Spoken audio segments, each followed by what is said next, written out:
mas madaling masisira yung mga ganitong amplifier kapag inabot natin yung kanyang sagad. It's me again guys, Tycho TV. So welcome sa ating YouTube channel. So usapang amplifier muna tayo. So meron tayong amplifier dito na ZG MT21. So meron tayong dalawang 50 watts. Tsaka yung kanyang subwoofer is 100 watts. Okay guys, so ang gamit natin dito na speaker is 4 ohms, 50 watts. Yan yung aking available. So mas gusto ko kasi yung ganito, maliit. So ang ating speaker is nasa 4 inches lang. So meron tayong dito, tweeter or mid-high. Ito guys yung ating MT21. So meron tayong speaker dito na output is tatlo. So sa subwoofer left and right na yan, dalawa guys. Tapos yung ating DC input is 12 to 24 volts. So meron tayong AUX dito na input sa ating audio. And then guys, so connected ito sa ating Bluetooth. Okay, so may Bluetooth na rin to. Okay, yung ating power guys is ganito. So 12 volts to. Ayan. Okay, so mabutin natin. Ito guys, yung ating power dito guys nakalagay. Ayan. Ayan, sasasak natin dito. Pwede din ito sa battery.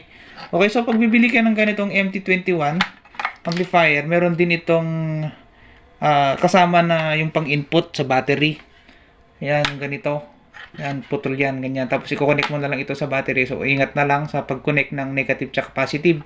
Baka magbaliktad, so masisira na. Ito, yung ating, ito guys, yung 12 volts to 24 volts.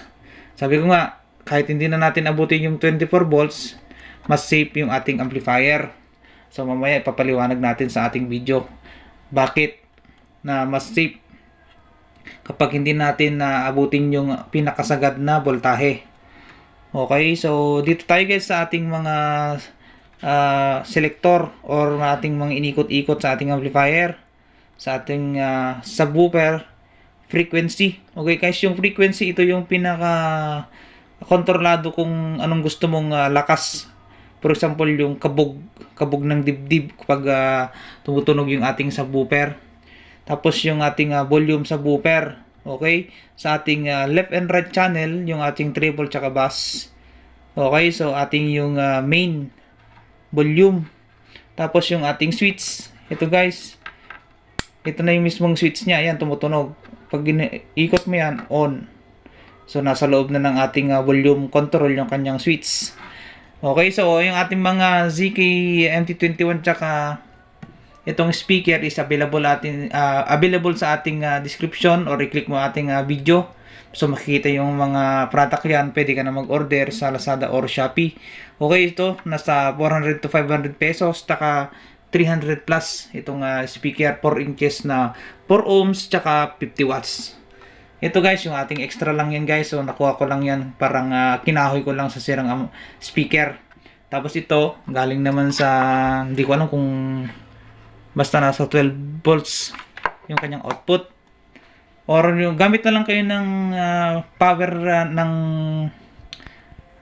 laptop. Ayan guys, so umabot siya ng 18 volts. Ayan guys, yung pinaka maganda na voltahe na gagamitin natin dito. Ayan, wag na nating sasagad sa 24 volts. Dahil, yun nga guys, may papaliwanag tayo mamaya dyan kung bakit mas safe. Okay? Siyempre, tetest natin yan.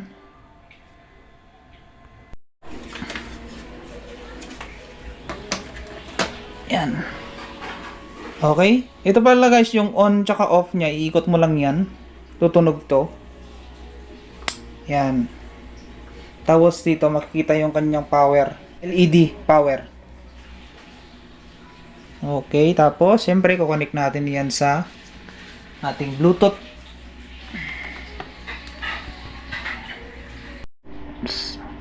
So yan guys, connected na siya sa ating Bluetooth YouTube. Yan.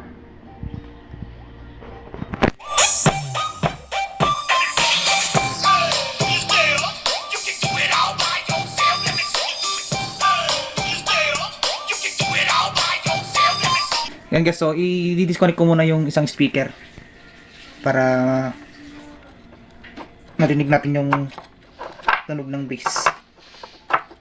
Pero siyempre sa bass, wala na siyang maririnig na boses. Ayan guys.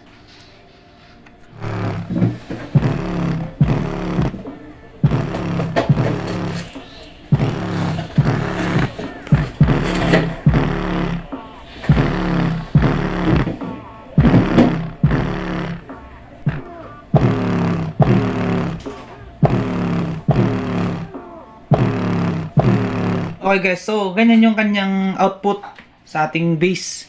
So kitang-kita naman guys yung kung gaano ang galaw, kung gaano kataas ang galaw ng kanyang bass. So ito guys, hindi pa nakalagay sa box. So paano na lang kapag nakalagay na ito sa box. Okay, so deep box. Okay, yung galing sa loob talaga yung kanyang bass. Yan guys, so available sa ating description, sa ating shop. Okay, so click na lang sa ating video, pwede ka nang mag-order ng ganitong speaker. Okay, sa ating MT21 available din yan. Tapos bilhin na rin kayo ng Twitter, or kung yung mga, pwede rin kung may available kayong mga speaker na may nakalagay na sa box na pwede namang pang sub, ayan, pwede na dito. At 100 watts yung kanyang sagad, tsaka 250 watts yung left tsaka right. Ayan yung ating ZK MT21. So napakaswabe ng kanyang music, lalo na sa bass. Ayan guys, so pang bahay, sa loob ng bahay. Yan, pwede rin itong gamitin pang video okay kung meron kayong available na player na may microphone. Okay, so meron din mga ganito, yung mga mayroon ng microphone input.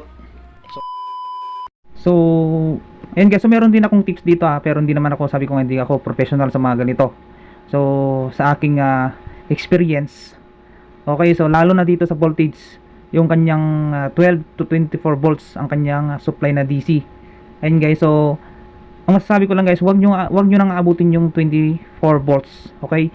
Dahil mas delikado yung inyong amplifier gaya nito, dahil alam niyo naman yung sa loob nito guys is parang cellphone lang.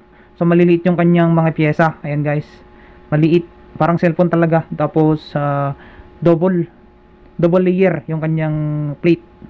Okay. And guys, yung kanyang 24 volts. So, sa akin, hindi ko na talaga inaabot yung 24 volts. Hanggang sa 18 lang ako.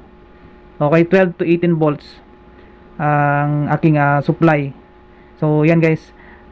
Mas madaling masisira yung mga ganitong amplifier kapag inabot natin yung kanyang sagad na 24 volts. Meron din kasing 30 plus. Okay guys, so meron ding 30 plus. Wait lang guys, so papakita ko yung ating isang amplifier dito. Ito guys. So nakalagay dito is, wait lang, yung aking ZK DAM. Ayun guys, so para itong transmitter lang ito. So wala siyang sariling amplifier. Kailangan niyang may magre-receive pa ng kanyang sounds na amplifier. Ang nakalagay dito is 8 to 36 volts. Okay, so hindi na natin kailangan abutin yung 36 volts gaya nito kasi transmitter lang naman siya. So 8 to 12 volts. Ayan guys, so yan naman yung mga kon natin ngayon. Kaya hindi na natin abutin yung 36. Okay, kasi sabi ko nga, yung mga pyesa nito parang cellphone lang. Kung na high voltage yung inyong supply, yun, masisira ng yung mga IC, yung mga pyesa. So sa mga posts, nakikita ko rin sa Facebook na nagtatanong sila sa mga voltage na sinusupply. Sabi nila mas maganda daw yung talagang isagad mo yung voltage para makuha mo yung power ng speaker. Okay, doon naman masisira kaagad ang inyong mga amplifier dahil sobrang taas, tapos ma-overload. Kasi sabi nga nila, pag mataas ang voltage, mas maganda, mas malakas. Dahil mas malakas yung output, lagay naman ng speaker hanggang sa ma-overload, doon na masisira yung kanyang IC. Okay, kung bago ka lang sa ating YouTube channel, huwag mong kalimutang mag-subscribe at i-click yung notification bell para updated ka sa mga bago nating videos. At kung meron kang katanungan, pwede ka ring mag-comment.